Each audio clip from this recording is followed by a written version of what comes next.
Hello guys. IPL అంటే సిక్సర్లు, వికెట్లే కాదు, అప్పుడప్పుడు రొమాంటిక్ అండ్ ఫన్నీ మూమెంట్లు కూడా ఉంటాయి. రీసెంట్గా క్రికెటర్లకు సంబంధించిన ఓ ఈవెంట్లో మన సిక్సర్ల కింగ్ వైభవ్ సూర్యవంశీని యాంకర్ ఒకరు నీ గర్ల్ ఫ్రెండ్ పేరు ఫోన్లో ఏమని సేవ్ చేశావని అడిగారు. దీనికి మనోడు గ్రౌండ్లో ఉన్నట్టు ఫెరోషియస్గా కాకుండా కొంచెం రొమాంటిక్, ఇంకొంచెం ఇన్నోసెంట్గా ఫేస్ పెట్టి తన్నుకు వస్తున్న నవ్వును ఆపుకుంటూ అసలు విషయాన్ని బయట పెట్టేశాడు. నా క్రష్ను క్వీన్ అని సేవ్ చేశా, ఎందుకంటే నేను క్రికెట్ కింగ్ని, తను నా క్వీన్ కాబట్టి అని మనసులోని మాట చెప్పేశాడు. అంతేనా? మరో షాకింగ్ విషయాన్ని కూడా బయట పెట్టాడు చిచ్చర పిడుగు. ఆ అమ్మాయి ఇక్కడే ఉందనే విషయాన్ని వెల్లడించాడు. అయితే ఆ అమ్మాయి పేరు మాత్రం మీకు చెప్పనంటూ ట్విస్ట్ ఇచ్చాడు.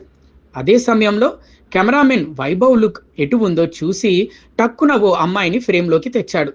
మనోడి మాటలకు ఆ పిల్ల కూడా ముసిముసిగా నవ్వుతూ సిగ్గుపడిపోతుంది. అంతేనా? అదే టైంలో ఓ ఫ్లయింగ్ కిస్ను కూడా వదిలింది. అయితే ఈ కిస్ అదే సమయంలో ఇచ్చిందా లేదా ఎడిటింగ్లో కలిపిందా అనేది తెలియదు.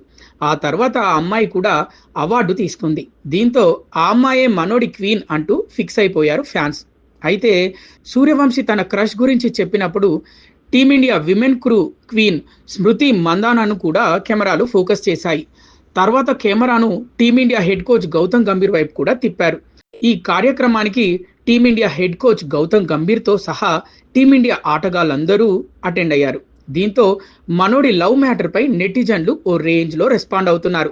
తమ్ముడు, మన మెంటార్ ఇక్కడే ఉన్నాడని మర్చిపోయారు. గౌతీబాయ్ మైండ్ వాయిస్ ఎలా ఉందో తెలుసా?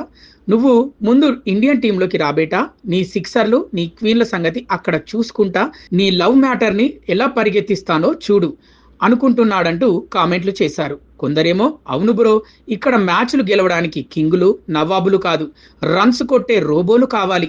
ఈ కింగ్ క్వీన్ ముచ్చట్లు వాలంటైన్స్ డేకి పెట్టుకోమను అంటూ రాసుకొచ్చారు. ఏదేమైనా వైభవ్ బ్రో, నీ బ్యాటింగ్ ఎంత సూపరో నీ లవ్ స్టోరీ కూడా అంతే క్యూట్గా ఉంది. All the best for your love and cricket. So friends, మీ లైఫ్లో కూడా ఇలాంటి క్యూట్ క్రష్ మూమెంట్స్ ఉంటే కింద కామెంట్స్లో షేర్ చేయండి. సాక్షి టీవీ ప్రసారాలను నిలిపివేయటం చట్టరీత్యా నేరం. సాక్షి టీవీ ప్రసారాల కోసం మీ స్థానిక కేబుల్ ఆపరేటర్ను వెంటనే సంప్రదించండి. డిటిహెచ్లో, ఇంటర్నెట్లో కూడా సాక్షి టీవీ ప్రసారాలను వీక్షించవచ్చు.